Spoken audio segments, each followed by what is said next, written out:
pause, my eyes crawl to a table. Paralyzed by pairwise dice, then attend to this heaven slice of an angel wrapped in skin. Throw dice and woes of life. Love deprived, look at her vibe. What's the meaning of life? One subjective paradise, crystal chandeliers, moments reflected. Often mirrors appear, clear, grinning from ear to ear. Craving and rain in the grain, rekindle the flame. Closer she draws near, stay there. Remove your underwear, shove it somewhere over there. In paradise, we know our purpose.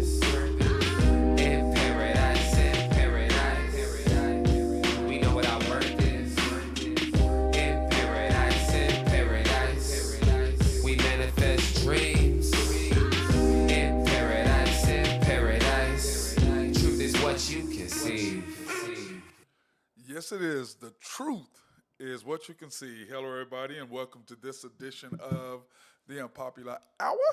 Of course, I'm your host, Matt Clark, and we're coming to you from a very special location today. Whoa, I didn't mean to do that. Let's get rid of that right there. We're not trying to listen to my rap music. I know a lot of you ain't into my rap music. I'm into my music, so I do what I want to do because it's my show. But anyway, I want to thank everybody for watching this edition of the Unpopular Hour. Today we are at Legacy Cleaners and Laundry, established in 1997. Boy, I know how to talk. I can't believe it. I'm starting to talk like Monty. Not like him, but like Monty. You know how he is. Anyway, they're open Monday through Fridays from 7 a.m. to 7 p.m., Saturdays from 8 a.m. to 3 p.m. Of course, they are closed Sundays, and the beautiful thing about Legacy, free pickup and delivery. Now, of course, they have several locations. They have the main location, 4917 Northwestern in Oklahoma City. They have the one on May Avenue, North May Avenue, 100 and, what is that? 768th. I can't see. I don't have my glasses on right now, so I can't really see that. Let me see if I can see it on this.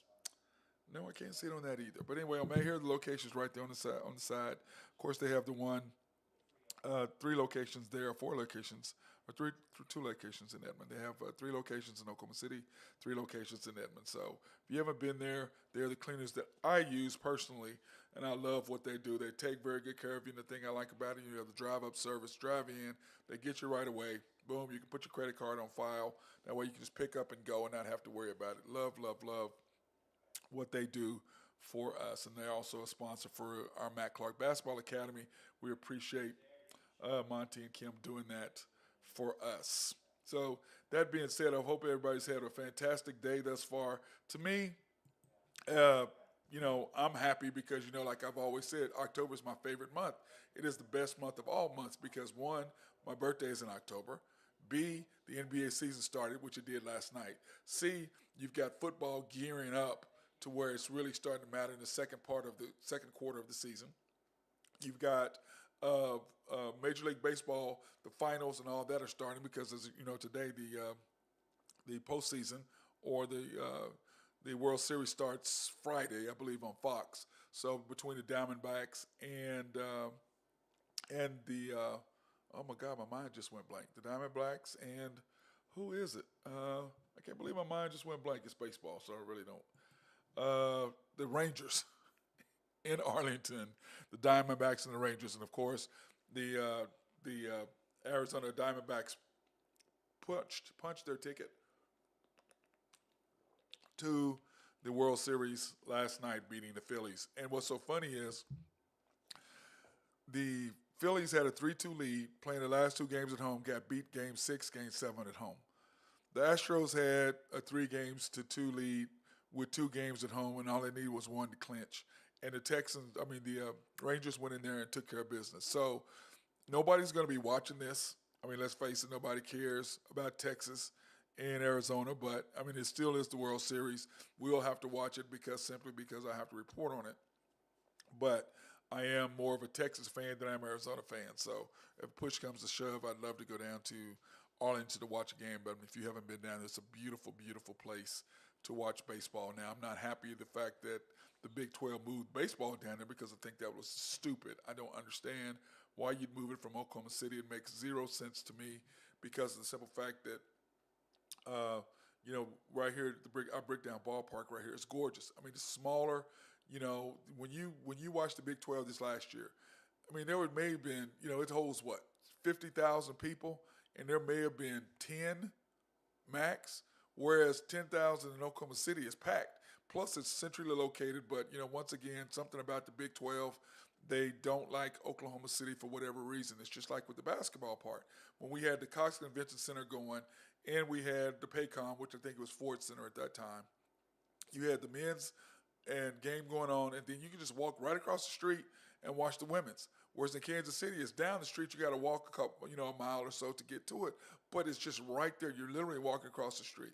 But instead, they don't like Oklahoma City, which I don't really understand. But what I know that I do like is the fact that the NBA season has started, and so I'm all pumped up about that. And you know why? Because the Thunder play tonight. That's what I'm excited about. But before we get to the Thunder, we got to talk about last night.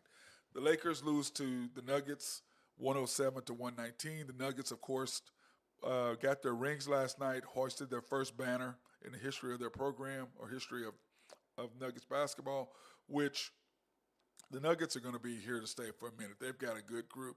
They've got 7, 8 strong, which is what they play a lot. They're deeper bench. They're not like Oklahoma City where we play 10, 12, 13 guys. They don't do that. And so that's something that, if we want to be elite, I think we're going to have to. Now, we do have a deeper bench than them, no question. But at the same time, the Thunder are going to have to look at not playing the whole roster, that we need to keep it to around 10 players, 11, 12 max. But I do understand at the end that you do want to keep players fresh. But Michael Jordan played 82 games. Magic Johnson played 82 games. Dr. J played 82 games. Magic Johnson, all these guys played 82 games, and these guys can't. With better technology, better sports medicine, better diets, making way more money. So, why not be like LeBron and spend $1 million to somebody to help you take care of your food and take care of your work you out? I don't understand. But anyway, my problem and my takeaway from this game was very simple. Anthony Davis, 0 points in the second half. You just signed a $62 million a year extension, and you had 0 points in the second half. 0 for 6. Let me tell you that again. $62 million, and you did not score one single point in the second half. And Jokic just ate you alive. And LeBron playing 25 minutes, 26 minutes last night, and then he makes the comment, well, I'd love to be out there, but, our system is our system. No, if you wanted to be out there, you'd be out there. Come on, LeBron. But that's why I'm not a big fan of his. Now, is he one of the top 10 players, top 6 players in the history of the game? Without question. He's a more athletic Magic Johnson. I still rather take Magic over him. But that being said, dude, if you really wanted to play more than 25 minutes, you could have. But this is the thing. He's, is this 21st year? So he's 38 years old, 39 years old? He's old. His body is not going to allow him to play that many games. It's just not. No matter how remarkable he tries to think he is, he cannot do it. The body is just, at that age, he just can't do it. And plus, let's face it, the real major factor of him still playing, he wants to be the first father-son to play in the NBA. That's what he wants. He wants his son to play with his son. That's what he wants. He's hanging on. Now, whether his son is actually going to get there or not, that's a whole nother question. But that's the only reason why he's still around. He is just, I don't want to say excess baggage, but he is still one of the top 15 players. Is he one of the top 10 players? I do not have him in my top 10. I have SGA right there between 8, 9, and 10, but I don't have LeBron in there in my top 10. So the Lakers, I'm sorry, you've got guys out there. D'Angelo Russell just wears me out. I don't understand the fascination with that guy, D'Lo. He takes terrible shots. They were shooting threes out the wazoo. I don't understand. And the second game, the Suns and Golden State, Devin Booker is a monster. Bradley Beal didn't even play. Kevin Durant was off, and you still lost. Now, let's give some credit. Draymond Green was not there, so this is not the same team that Oklahoma City will face next week, I believe is when we play Golden State, or maybe in 10 days or something like that. So this is not to be the same team that Oklahoma City is going to see when we face Golden State, okay? That being said, however, the Suns look really, really, really good. They're going to be formidable. They are really, really going to be formidable. And with Zubek in the middle instead of DeAndre Ayton, they won't be as good defensively as far as blocking shots, but Zubek can do way more than he can. On top of that, you've got just Kevin Durant, then you've got Devin Booker, and then you've got Bradley Beal, and then you've got some decent role players. But other than that, I think they're going to be tough, and that's why I do have them picked. And when you look at my predictions, my NBA predictions for this year, that's why I have them in where I have them, because I just think they're going to be tough to beat. They're going to be tough to handle simply because of KD. And my predictions are the Suns are going to be the number 1 seed in the West. You're going to have the Nuggets number 2. You're going to have the Kings number 3, the Lakers number 4. And I'm not sure about that now after watching one game, but it is one game and there is 81 more games to go. So I'm not going to really judge, but man, Golden State number 5, I still think they're going to be 4 or 5. And then I have the Thunder at number 6. And this may change after tonight when I watch them play.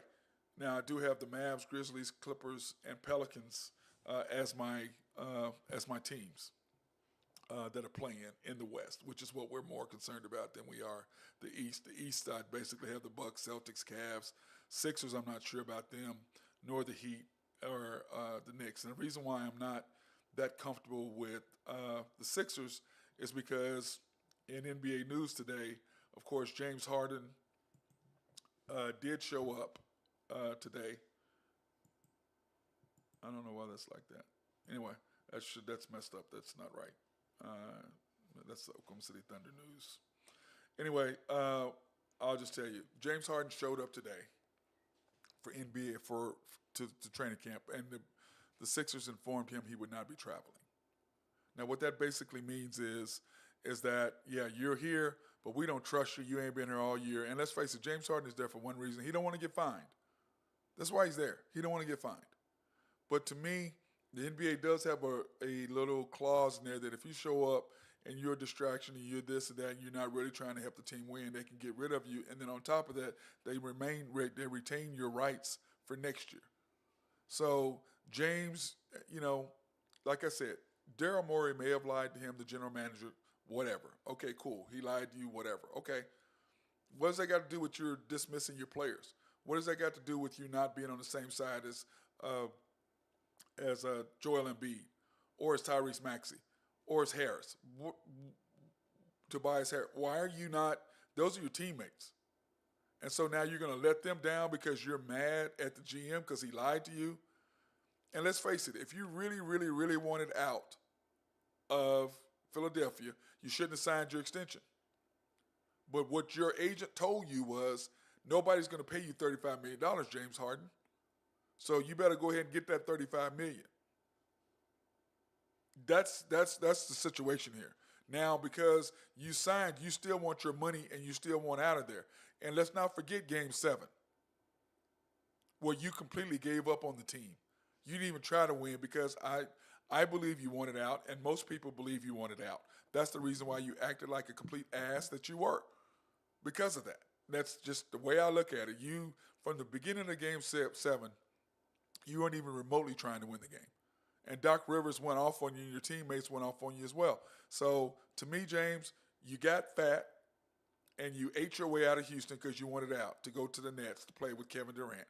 You got to the Nets, and then you didn't like the way Kyrie was acting, and you wanted out of there, and you wanted back with your boy Daryl Morey at Houston, at Philly, who was your GM in Houston. Now you get there, you get mad at him because he doesn't want to give you a max extension. I'm not giving you $200 million. And as old as you are and you can barely move, no, you've gotten all the money you're going to get. Hopefully you put away some of that $200, $300, $400 million that you've gotten from Adidas and the NBA. Hopefully you put some of that money away. But we know you're flying all over the place and you're throwing money away at strip clubs. But the whole thing is this, my friend. You're going to learn what a lot of players have learned. You can't continue to keep the people around you, okay? You can't keep those people around you and spend money. Because at some point, you're not going to be making $35 million a year or $29 million or whatever it is. But you're still going to have $100-something million in the bank. Granted, 100%. But if you have a $20 million, $10 million a year lifestyle, that money's going to run out pretty fast. And remember, you're only 35, 36 years old. You're still young. So you've got to keep that money for the next 40 years. And at the rate you're going to go, going to strip clubs and partying and sending your friends and taking all your entourage and all this stuff with you, you ain't going to make it. I can promise you, you can't maintain that lifestyle. You just can't without making the money that you have coming in every month, because eventually the money that you're making is going to go away. Okay, it's going to go away. So I'm just not a fan of James Harden. I'm just not. I'm really not. I don't like the way he did things. I don't like the way things ended up being. But James is who he is. I'm just not a fan of him, as I've said numerous times. He's just not. I just don't like him. I don't like him personally, and that's probably because I have an issue with him. But I did respect his talent at some point. At one point, I don't now, but I did respect his talent once before, even though I did not like him as a person. It's just like Westbrook. I'm not a fan of him personally, but I'm not going to discount how good of a player he was. You can't do that, because he is who he is. He is definitely probably the most athletic guard ever to play the position, point guard for sure, to ever play the position, without question. But he's probably one of the dumbest athletes in the history, because of his decision making at the end of the games. And what I've always said since the first time I saw him play is that I want Russell Westbrook until the last 3 minutes, 2.5 minutes of the game. I don't want him in the game, because he's going to do something to cost you the game or make a bonehead play. He just is, and he has over and over and over. That's why he has the worst turnovers to assist ratio and turnover. He has the worst. What is it? I know it's turnover to assist ratio at the end, but he has the worst the worst percentage of any player in history, or second worst as far as efficiency in the last 2 minutes. That tells you what kind of guy he is. Now, like I said, I'm not a fan of his, but do I like him? Yes. For 37 and a half minutes, I love the guy. Or for 45 and a half minutes, whatever it is. I love the guy. After that, yeah. No, I don't want anything to do with it, because he goes hard. I have no idea. I have no problem. I was asked a question yesterday. We were at Cats last night doing the After the Storm show. And somebody asked me the question. They said, when Oklahoma City picked Russell Westbrook over Kevin Durant, this is how it was phrased. Right now, SGA is clearly our best player, without question. And the question I was asked was, at any time did I think Kevin Durant was not our best player? I said no.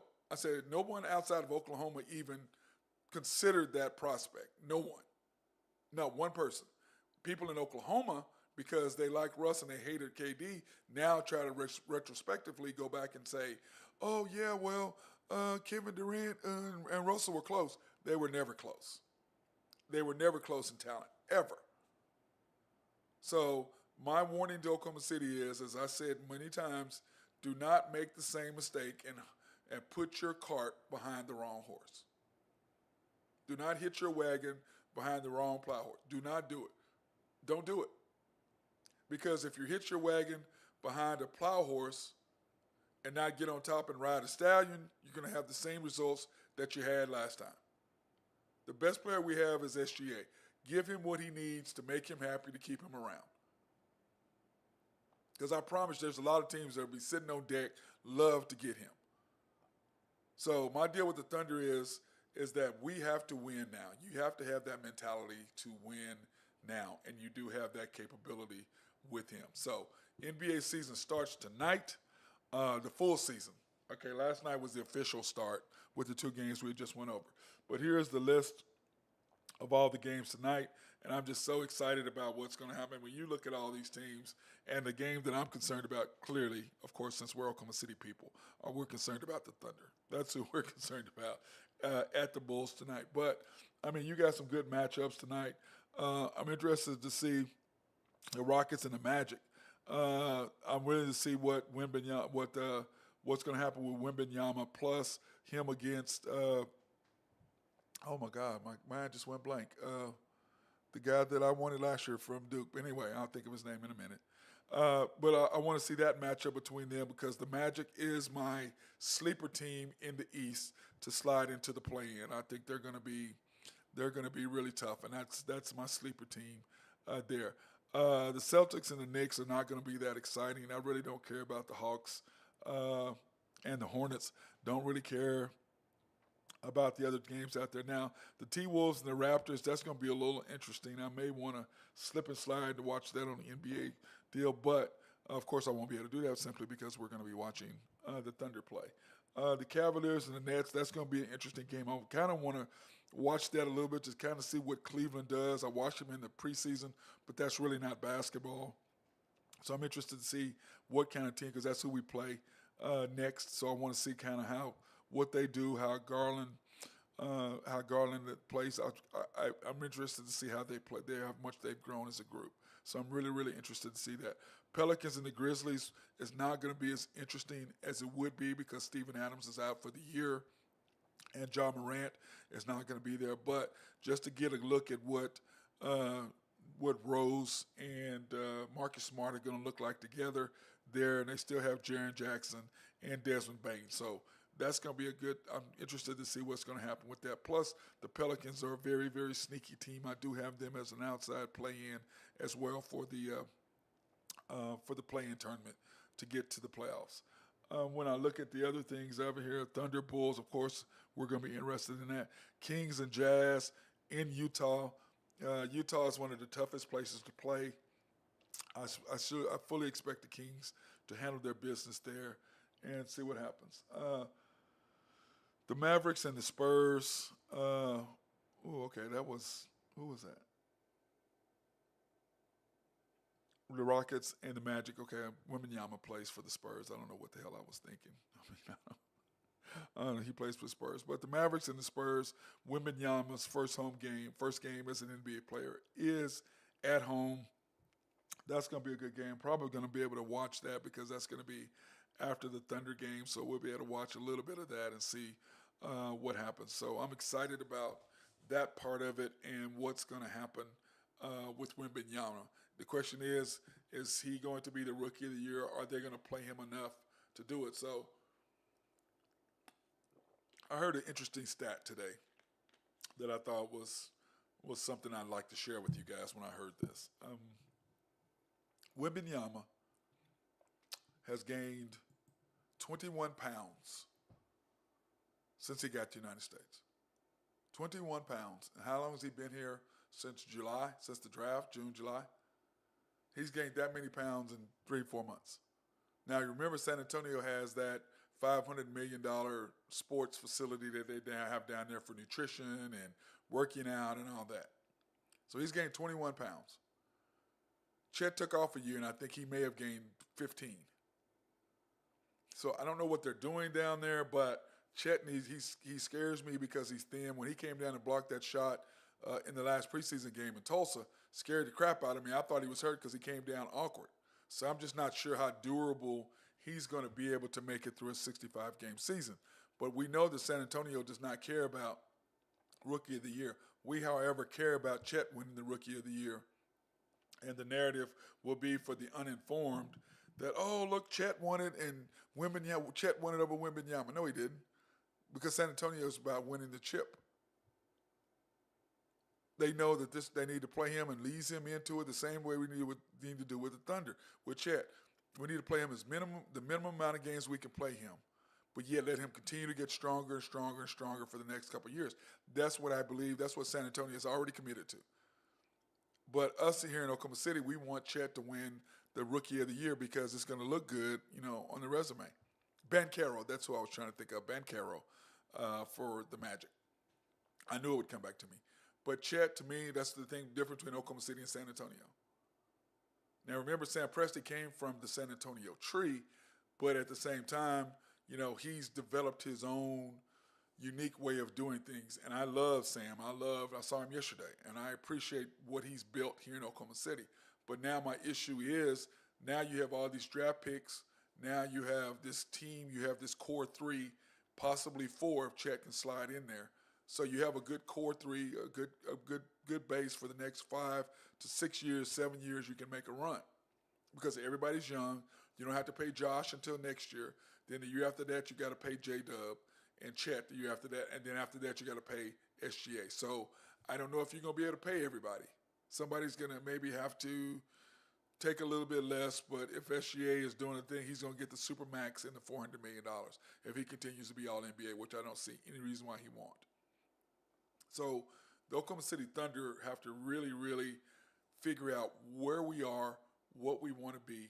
Are we still trying to nourish and build younger talent and build these guys up and then waste a whole nother year of like we did to me towards the end of last year with SGA and Josh and J-Dub and possibly Chet?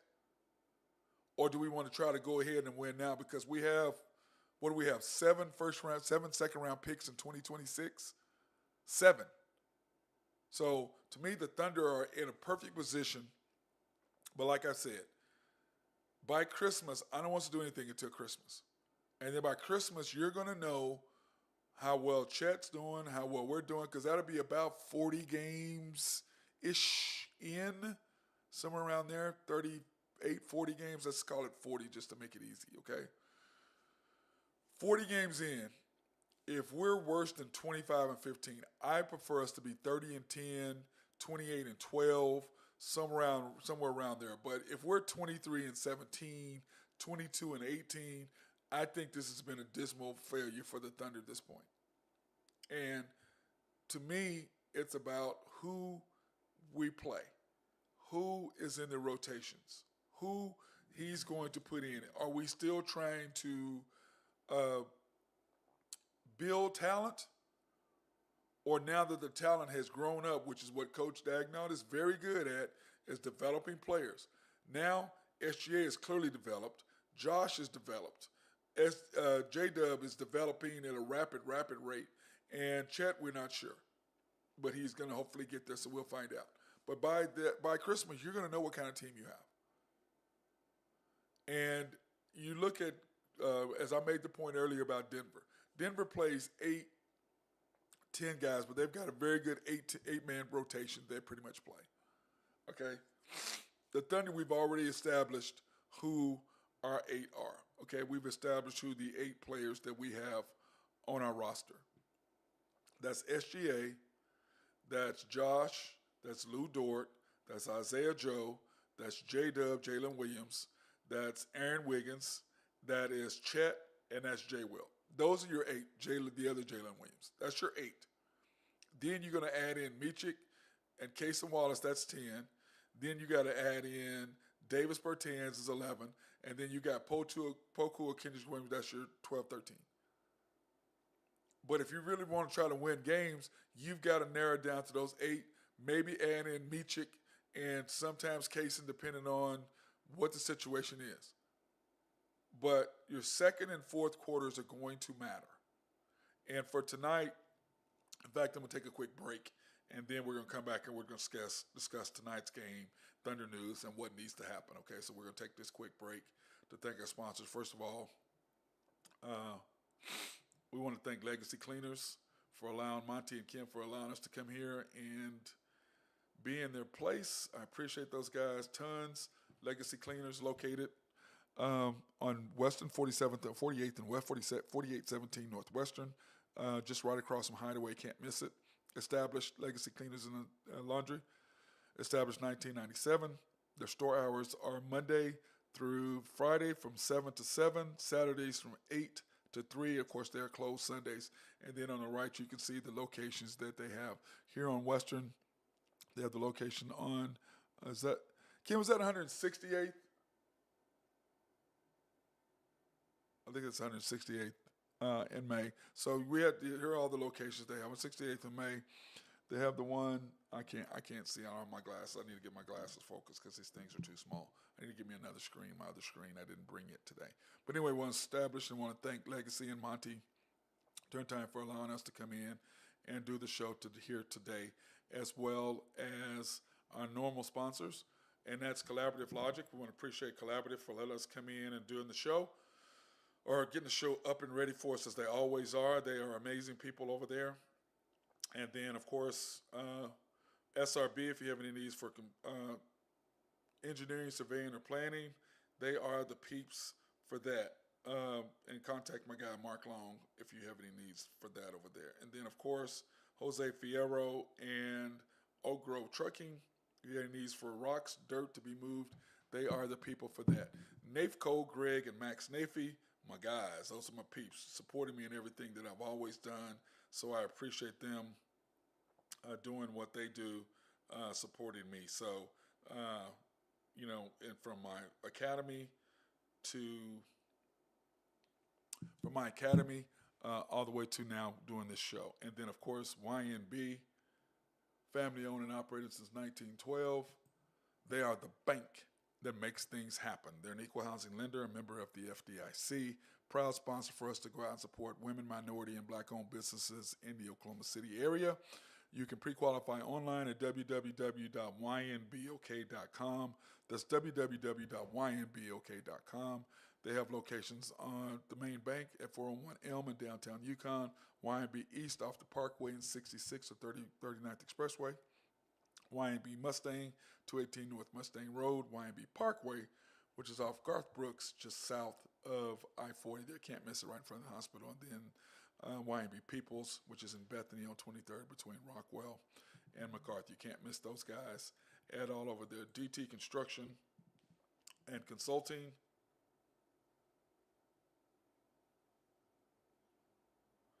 DT Construction and Consulting, 405-209-4051. If you have any needs for roofing or concrete work or tile to be removed or tile to be added, they can do all that, remodeling your kitchen, whatever they can do, inside or out, painting, they do it all. Contact Drew at 405-209-4051 or DT Construction 2015 at Outlook.com. That's DT Construction 2015 at Outlook. They are respectful, local, and loyal. You know what that means, right? That means they answer the damn phone if you call. That's what that means. And then our newest sponsor, appreciate the Mark Pemberton Shelter Insurance, the Mark Pemberton Agency, located at 4609 Southeast 29th Street, Dale City, Oklahoma, 405-670-2424. Store hours are Monday store hours, office hours. I need to change that. I need to change that to office hours. Monday through Thursday from 9 to 5, Fridays from 9 to 1, and of course they are closed Saturdays and Sundays. And the Mark Pemberton Agency has been proudly serving the Middale area since 1982. Dang, Mark, that was a long time ago. You old. I like saying that because he's going to beat me up for saying that for sure. But I appreciate that. Then, of course, my guy Drew Henthorne and his Husker Drew picks of the week are in, and here are his picks. He's got Sam Houston, -3.5, and then Jacksonville State, and Florida International over 46.5. And then NBA tonight, he's taking the Bulls, which is +1, which I disagree with that. I'm taking the Thunder. I don't know why he took the Bulls. Then he wants, of course, us to give him tickets for the game on Saturday. Yeah, right, Drew. You taking the Bulls and then instead of the Thunder. But, of course, you have to bet with your head, not your heart. I'm betting with my heart, and I'm taking the Thunder over the Bulls tonight. Grizzlies, pick 'em. That's going to be a good game, like I said. I'm interested to see what's going to happen in that game tonight and see how well they play. Raptors +1, -110, of course. And then the Mavs, -4 over the Spurs. That's going to be really interesting. That's one game I really want to watch. And, of course, after we get done with After the Storm, we'll be able to watch that game. So I am excited about that. And tonight we will be at Rococo over here on 43rd and Northwestern. I think it's 4301 Northwestern, I think is the address off the top of my head. In fact, well, let me just pull it up. That's going to be the easiest way to do it, is just pull it up, and then we can see exactly where it is. Okay, 4308 Northwestern in Oklahoma City. That's where we will be tonight, watching the Thunder game. So come on out. Of course, it's Wahoo Wednesday, which basically means Bruce has got some stuff there for you guys. It is fantastic on Wahoo Wednesday. So they have that chicken special. It's kind of like Nashville style chicken. But anyway, tonight they'll be open to 10, but they are going to stay open a little later for us. So if you're there watching the Thunder game and then you want to stick around, if you have questions for us, you can do that and contact us here at the Unpopular Hour. Well, actually, it would be after the storm because that's our Thunder post-game analysis show. And if you want to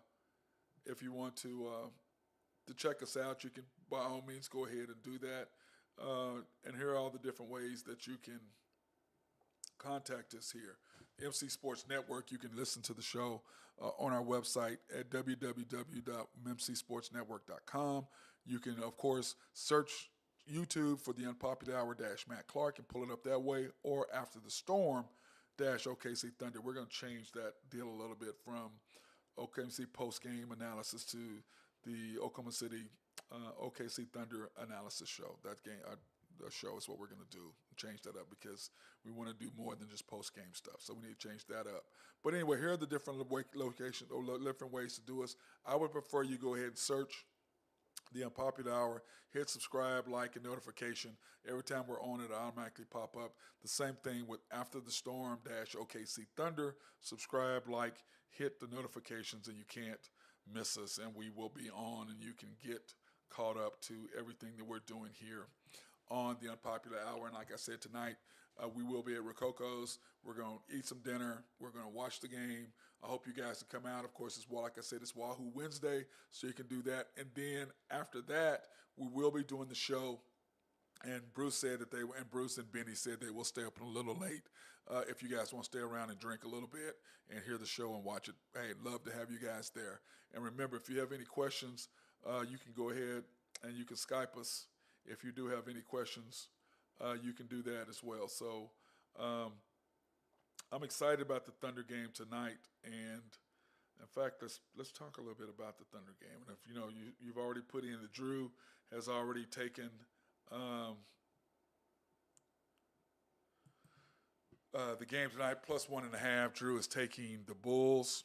I'm taking the Thunder, of course, and the points. Over-under is 220 to 8.5. The Thunder averaged 116 points a game last year.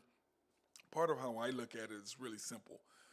This is how I've broken it down. If you do SGA at 30 points a game, and if Josh and J-Dub can average 40 points together, whether that's 22 and 18, 21 and 19, 20 and 20, 23, 7, whatever it is, they can average 40 together. That gives you 70 right there. Then you bring in Chet. If Chet can average 14, that gives you 84. And then if you can get 20 between, which you should be able to easily to be between Lou Dort and Jay Will and Isaiah Joe, you should be able to get 20 points, probably more like 30 between those three. So that puts you at 105, and we averaged 116 last year. So we got figured the bench is going to at least give us that, okay? Or if you add, and then because you got Aaron Wiggins and Joe in there, so you got to figure those other guys other than Isaiah Joe in there. You should be able to get right there at that mark. So the question is, how good is our defense going to be this year? Which is, to me, my main concern with the Thunder is going to be our defense and how well we're going to be able to hold up, how well we're going to be able to perform.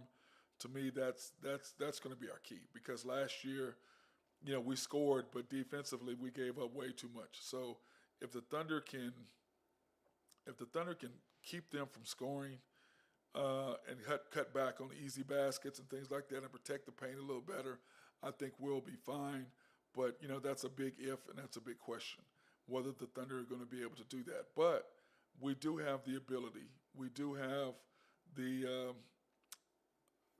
talent to be able to do that, to be able to handle anything that people throw at us. So, and the keys to the game to me are really simple. Here are my keys for tonight, okay? And these are pretty much going to be the first two are going to be pretty much my keys every game, okay? The first thing is we got to get off to a good start in the second and fourth quarters, because we know to start the game we're going to be fine with Josh, SGA, J-Dub, Lou Dort, and Chet. We know the first and third quarters we're going to be fine. But the second and fourth quarters is going to be who you start. I see we were joined by my guy Drew Hinthorn of Husker Drew Picks. What's up, bro? Oh man, just another day in paradise. Yeah, I've already beat up Anthony Davis some. We're not gonna go back to there, man. we're not Yeah, gonna we're not gonna talk about that. By the way, yeah. by the And way, Anthony and Dwight Howard.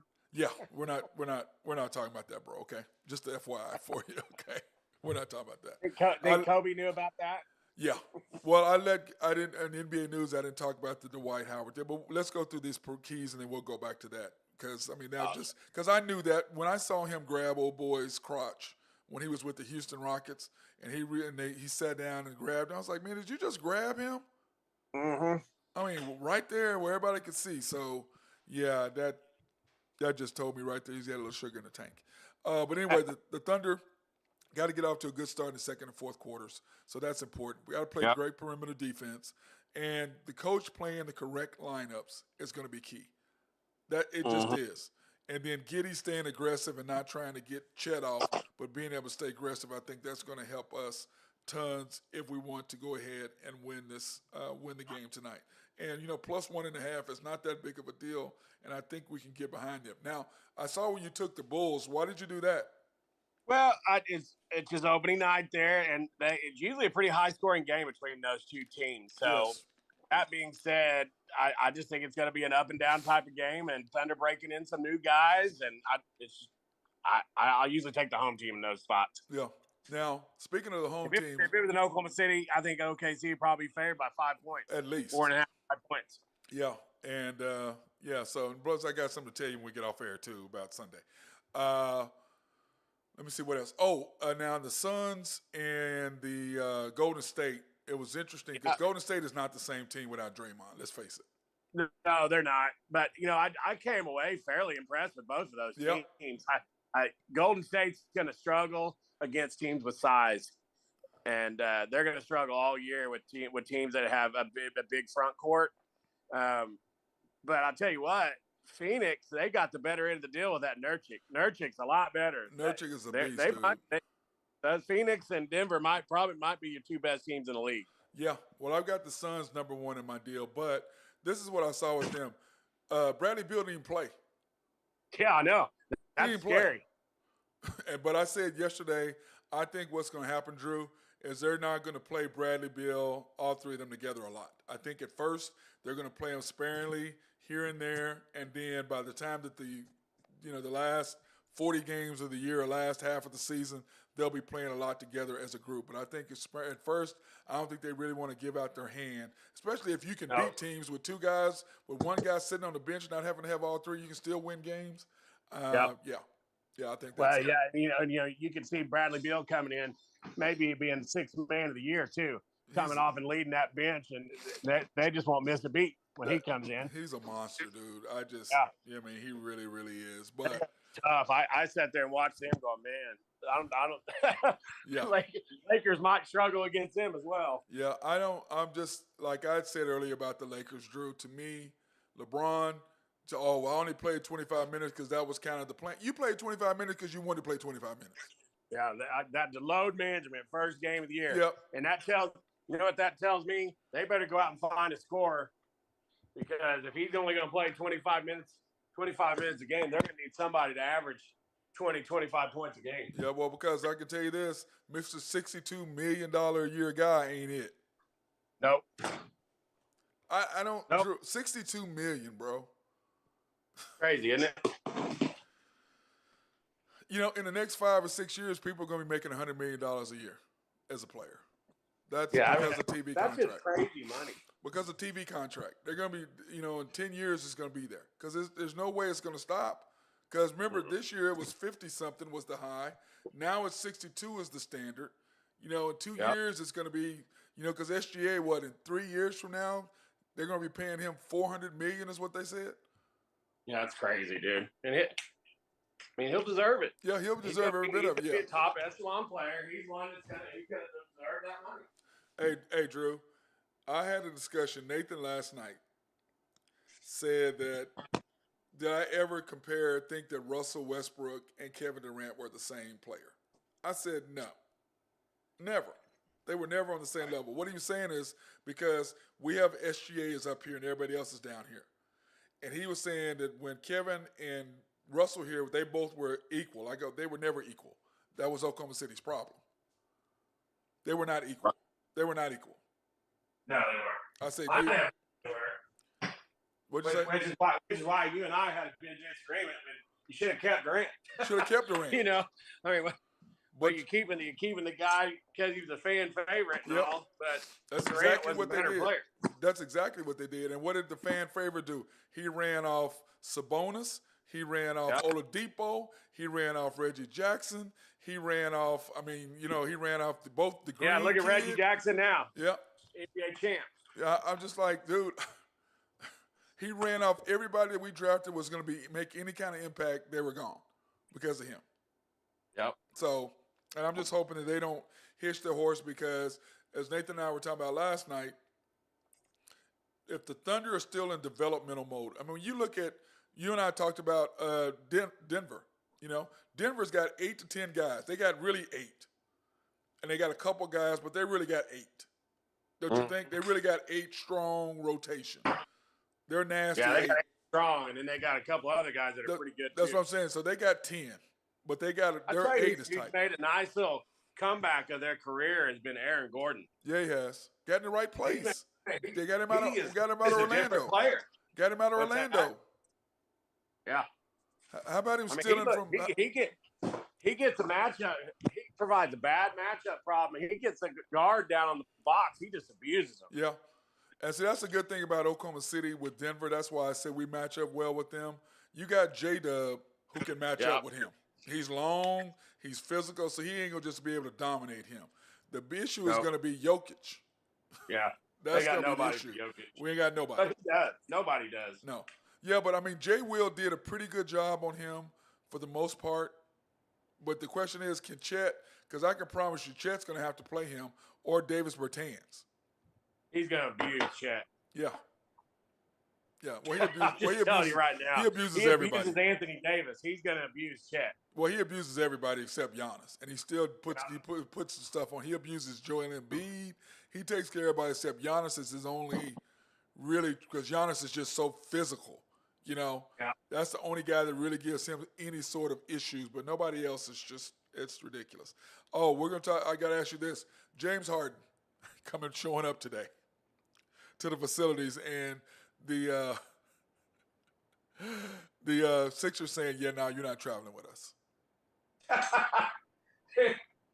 guy, yeah. I'm telling you what, man. The trouble just finds that guy. But Drew, he ate his way out of Houston because he wanted out. Then he played hurt to get out of Detroit. I mean, to get out of New Jersey to get back to Daryl Morey. And then he quit on them in Game 7. Do you think he quit on them, or you think he gave them a full effort? I think he quit, and they just his body language that whole time was terrible. Yeah, it was terrible. And Doc Rivers is screaming at him left and right, like, man, Yeah. Kind of remind me of one time when everybody was saying that all the TV guys were saying Kobe was shooting too much, this and that, ball hog. Yeah. Then he came out and shot like one time, and the Lakers got beat by 50. Like, here you go. This is why. It's like to prove a point. Yeah, it was almost that kind of attitude, except he just flat quit. Yeah, he quit. Yeah, he quit. I'm just not a fan of his, but I love what the Sixers did and said, okay. But see what James, the reason why he showed up, he don't want to get fined. But you do have that clause the NBA says that if you come in and you're not trying to play and you're a distraction, you're not really trying to perform on your contract, they can take that away and hold your rights for next year. Yeah. So he needs to be careful on what he does. But hey, Drew, let's go back to I just went over your picks before you got on. Let's go back and talk about them so you can really get into detail about your picks. You took Sam Houston minus 3.5 in football. So okay. So and we didn't get a chance to talk about Sam Houston. So if you realize Sam Houston's 0-7, they've lost 3 overtime games and 3 one-score games. Yep. They barely beat Houston. Barely beat them. Yeah. So this is the night that they get off the snide. Tonight's the night. I mean, they're just so. They're the best 0-7 team I think I've ever seen. Yeah. talking about So I everything. like them at home tonight. Get off the snide, rebound from last. They should have won last week. They had Jacksonville State beat. Let that one go. Went to overtime. And they got beaten overtime again last week. So they're just kind of a bad luck team. But I think they get off the snide tonight. I'm not real impressed. And I think they are playing. Who is it they're playing here? Let me look here, Matt. Hold on a second. They're playing UTEP, which UTEP is 2-6, and they're not very good. Oh, so sweet. And again, Sam Houston State is 0-7, but laying the 3 at home and the over under scares me a little bit because I think Sam Houston will score some points. So at 37, I don't know why I would have thought they would have been a little higher. Yep. Then you got Jacksonville State versus Florida International over 46.5. So you're saying there's not going to be a whole lot of defense. Yeah, Florida International is missing a bunch of guys on the defensive side as well, and their quarterback's hurt. And then Jacksonville State pulls at my heartstrings a little bit because they got the former Nebraska backup quarterback, their quarterback. So I like him. If we're going to be transparent, let's just be transparent. Oh, my God. You're a hot mess, bro. You're a hot mess. Okay, we already talked about – Hey, man, I tell you what, I guarantee Nebraska wishes they had him. Logan Smothers. Yeah, they do. But, they made their decision. Was the former quarterback, and now he's the starter at Jacksonville State. Yeah. So, anyway, we talked about the Bulls. How about the Grizzlies? You're taking the Grizzlies. That's a pick 'em. I talked about how that's going to be a good game, I thought. It's going to be even though that – that Jaw's not playing and our big boy Steven Adams is out for the year. Yeah, I saw that. Again, these opening night deals, I usually side with the home teams. You got these teams that basically been traveling preseason or going to different towns and stuff doing their preseason games, and now they're on the road in a fairly hostile environment. Memphis should be jumping tonight. Yeah, I with think that so game. Too. I agree. I would expect to have a pretty good crowd. Pelicans should be a good game. I agree. I see that spread's gone up to 2 now too. I'm looking to see who let me look here. And it looks like the overs hit 6 out of the last 7 times in that game. Oh, that's nice. That's a nice little tidbit. Then, of course, you have the Raptors. You're taking the Raptors +1. The implied score, and then the computer's got Memphis as a 64% chance to win, and the implied final score is 113-111. Right. Wow. That's insane. You've got the Raptors +1. You know how I always take Toronto at home normally, especially in games I like them in. That going across the border to go play Toronto tonight. Toronto's got a good team. First game too.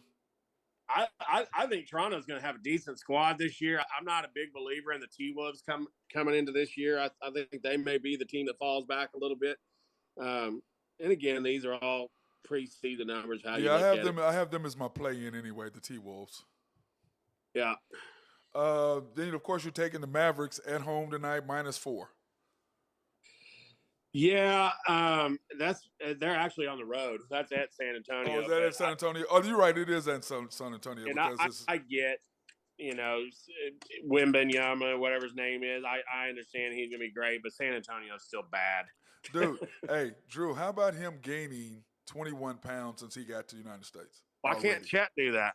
That's what that's what my exact words were. Chet was in the off for a whole year and he gained 15 or whatever it was, and he's been there for 4 months and he's gained 21. Yeah, that just tells me right there that whatever the training staff in San Antonio is doing, they need to go ahead and get that sent over to Oklahoma City. Well, remember, Drew, they have that $500 million facility they built in San Antonio for nutrition and working out and all that. So whatever. Basically, him too. Yeah.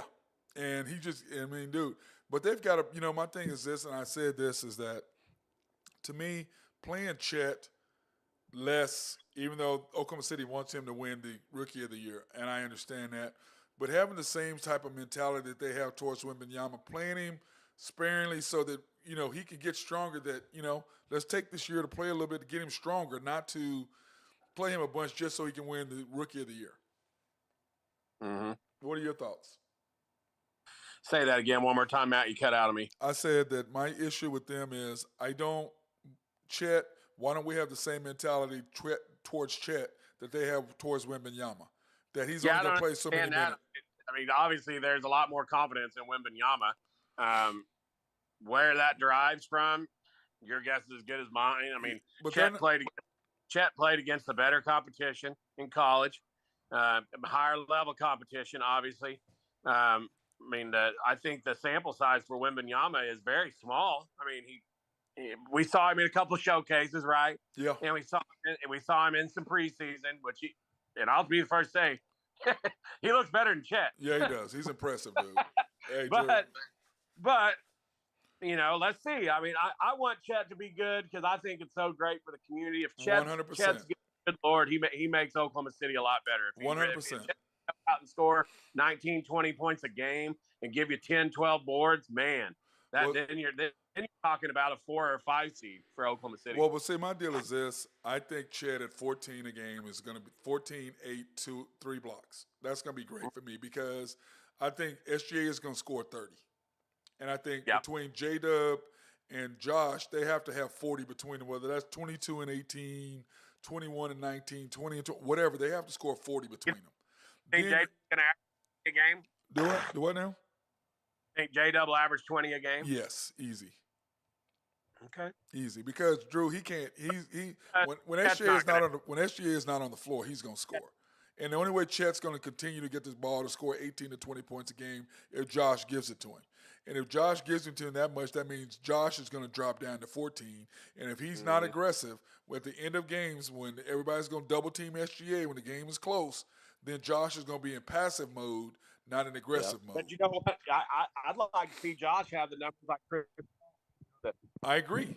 12 and 9, 15, 10 and 10, triple-double style numbers every night, and he could do that. Yeah, but what I'm saying is, Drew, when he was averaging 18, 19, 20, we were way winning more games because of the simple fact that when they trapped SGA to get it out of his hands and they hit Josh at the free throw line at the top of the key, when he drove, he was looking to pass at first, and they would jump into passing lanes.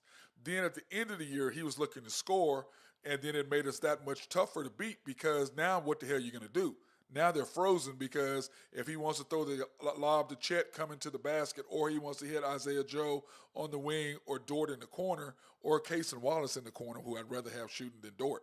But you know what I'm saying? To me, that's kind of how I look at it. So that's why I want him scoring more and Chet being more of a passive role at first. Right. Now, he can play into that, but I believe if Josh gets passive, Drew, we're in trouble because he's going to have a lot of turnovers late because they're going to be jumping those passing lanes because they know he's not going to shoot. He's going to pass. And I think that's what's been making him effective is that because I can promise you SGA and J-Dub, they ain't passing Chet the ball. They ain't throwing him those lobs. That ain't happening. Every now and then, yes. But getting 4 and 5 lobs a game like he thinks, no, Josh will do that. But those other two are like, no, you're number 2 overall pick. And everybody forgets J-Dub played with him for the USA team, and Chet barely got off the bench.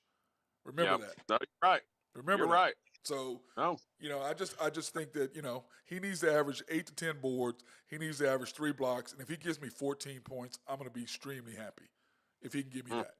But I want, because remember. And I think you're in the minority. I think. Oh, no doubt.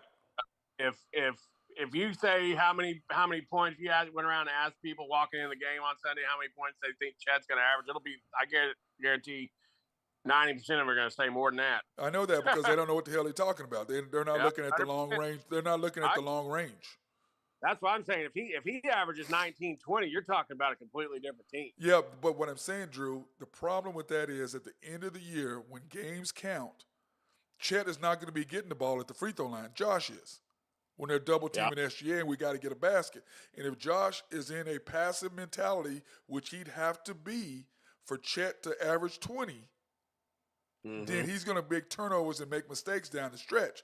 Now, if Chet is averaging 14 or 15 and Josh is averaging 20, then Josh is going to be looking, they're going to be going, hey, Josh is going to shoot that patented teardrop that he shoots, and then he can throw it, he have the lob, you have multiple options. That's my point. That's all I'm saying. But I believe I think valid point. That's my only fear. I don't have a problem with Chet scoring. My fear is that if he's scoring a bunch of points, it's going to put Josh in that mentality where he's passive, and it's going to hurt us at the end of the season when we need him to score.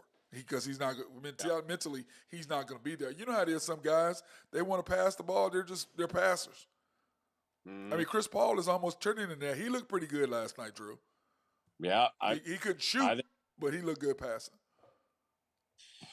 Yeah, he does. I mean, he's just getting old. Father Time's undefeated. Yeah, it is. Yeah, it is. Now, to break off into the NFL, bro, I did some looking, and I was looking at this one thing, in which kind of I found interesting, and I wanted to talk about this today.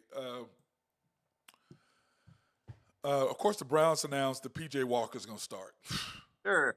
Yeah. Unbelievable. Anyway, let's just go on You see bypass. that? Let's just bypass that.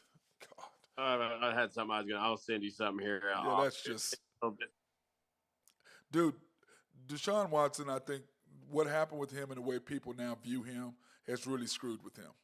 That's what I think. Can we trade Dak Prescott for Deshaun Watson right now? No.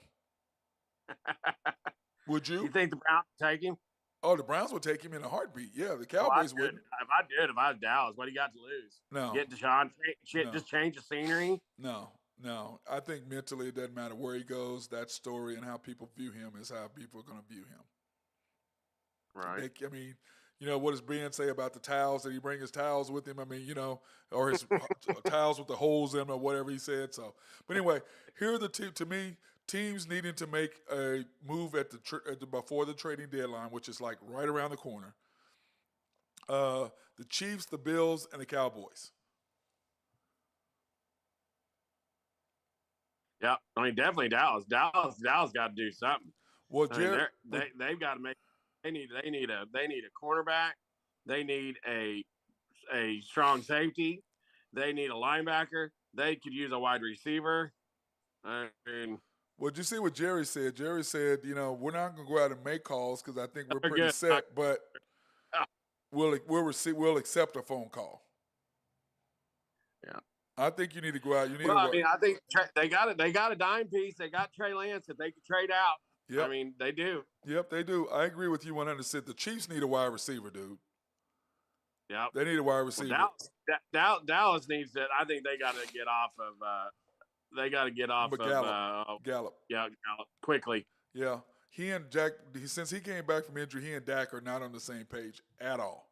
I mean, not even close. It's kind of like the Chiefs with Valdez, Scanlon, and Mahomes. They're not on the same page all the time either. Teams that are unloading, I think, who need to unload: the Broncos, the Raiders, the Titans, and the Vikings. Now, so I saw a report today that somebody had picked your boy to go from the Titans to the Cowboys at running back, Derrick Henry. How effective would that be for the Cowboys if Derrick Henry was there? Boy, I mean, you and I talked about this a little bit last night too. Oh, that was you and I talking about that. Okay. I think Dallas needs a running back. What's that? Yeah, you and I talked about it. That's who it was. Yeah, I mean, I think it changed the whole dynamic. They don't have a running game right now. Dallas can't run the football. They got a scat back playing power back. They don't have a power back because he's hurt or suspended all the time. And then they got Deuce. But he's just a lighter version of Pollard. Yep. What about the Broncos? Do you trade Russell and pay half his salary to somebody? Man, I tell you, I would take Russell Wilson right now over Dak Prescott. I would in a heartbeat. Yeah, but I mean, in a heartbeat. I mean, I because they can move off of him. That's just not a good fit with them. I think they're trying to put a circle into a square hole. Yeah, he and Sean Payton. Yeah, no. They're just not on the same. I don't think it's that Russell Wilson can't play. I think he can play still, and I think he'd fit well in Dallas' system because he wouldn't be asked to do much. No. Just throw a damn ball to a wide open wide receiver. Yep, that and be able to move and move, which he can't. That can't move, which is what Peyton wants. Peyton wants somebody to stand back there, Drew Brees. He wants another Drew Brees. That's what he's looking for. Mm-hmm. The Raiders and your boy DK Metcalf, not DK Metcalf, but our other boy does not want to be there. What's his name? The receiver. Oh my God, Dante Adams. He does not want to be there. He does not want to be there. But remember, let's face it, he came there because of his best friend who's no longer there. I mean, Is that something that you kind of want out, or is that? I mean, how do you? Because he was a Hall of Fame career, and if he stays in Oakland, or excuse me, Oakland, if he stays in Vegas, he's not going to be his Hall of Fame career is going to be over. Do you think that? Yeah. Yeah, I probably would agree with that. I mean, the Raiders aren't just they don't really have anybody's getting him the ball like he's wanting to. I mean, for him to have a Hall of Fame career, he's going to have to go to somewhere that somebody's slinging it around. Yep. And they were Raiders like just aren't doing that. either Buffalo or the Chiefs or the Cowboys. One of those three would be great fit for him. If he was with the Cowboys, oh my God, with him on one side and CD move for him in the offseason too, Yep, but I'm talking about him and CD on one side and one on the other. Oh my goodness. That make Dak look really good. Well, that would be better than. Well, the problem is Dak's still going to throw interceptions. He's still going to do what he does. Mm-hmm. He's still going to do what he does. He's going to do what he does. 100% he will. I mean, I don't care who they get. It'll just make it blatantly obvious that he's the problem. Yes, I think to me Dallas already knows that. And my thing is this: he's going to want to be paid more than Patrick Mahomes. He's going to want to be the highest paid quarterback in the NFL. I don't see it. I just don't see it. And I don't know how Dallas can even remotely pay him that. But remember, they're on the hook for 60-something million next year. If they get rid of him, they're on the hook. Yeah. I mean, that's a tough one to swallow right there, Drew. That is really a tough one to swallow for me. Now, speaking of swallowing. Wait, I tell you what, if they miss the playoffs this year or go get bounced in the first round again and they go to pay him that kind of money, wow, you're gonna have some people in North Texas lose their mind. Yeah, I don't think eventually the Boo Birds are gonna come out, Matt. They're gonna come out and it's gonna start getting ugly. But if he can't start completing passes at a normal rate for the kind of money that he's getting paid, shoo. Yeah, I'm with you. It's gonna get ugly. Now, speaking of ugly, the Rangers against the Diamondbacks. Who the hell is going to watch that? Hey, I'm so happy. Anybody but Philly. I mean, unbelievable. What a choke job. On both sides. After all that crap they talked about beating the Braves and boy, that they're Braves choke artists and this and that. You just got beat by a 6 seed. Drew. On your home field 2 times in a row to go to the World Series. 1 for 28 was Bryce Harper. Bryce Harper was 0 for 7. 1 for 28. Massive choke job by the Phillies. 1 for 28. Wow. But you know what? The good thing is my buddy Sergio's got a place. We want to go to the World Series. We can sit field side. Watch that one. Should be a good time. Yeah. Hey, you know what? I was laughing because I wasn't laughing, but you look at the Astros. I'm a huge Stros fan. I love Houston. I love the Stros. But how are they going to be up 3-2, get beat twice at home? Phillies up 3-2, get beat twice at home. Both of them choked.